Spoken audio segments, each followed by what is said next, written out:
आज मी बनवले होते कांद्याच्या पातीचे पराठे. तर इथं मी घेतलेले आहे एक जुडी बारीकसर कट करून स्वच्छ धुवून कांद्याची पात, 1 वाटी ज्वारीचं पीठ, 1 वाटी गव्हाचं पीठ, अर्धी वाटी डाळीचं पीठ, बारीक चिरलेली कांद्याची पात टाकायची, मोठा 1 चमचा लसूण आणि कोथिंबीरीची पेस्ट टाकून घ्यायची. सोबतच मी इथं टाकणार आहे अर्धा चमचा हातावर क्रश करून ओवा, अर्धा चमचा जिरे, हळद पावडर, 1 मोठा चमचा लाल तिखट, चवीनुसार मीठ टाकायचं आहे आणि 2 चमचे तेल टाकून सर्व जिन्नस मिक्स करून छान पीठ मळून घ्यायचं आहे, थोडं थोडं पाणी घालून.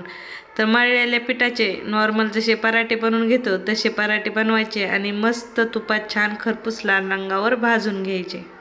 कांद्याच्या पातीची तुम्ही भाजी तर खूप वेळेस खाल्ली असेल, पण कांद्याच्या पातीचे हे पराठे नक्की एक वेळेस ट्राय करून पहा. एकच नंबर खायला लागतात.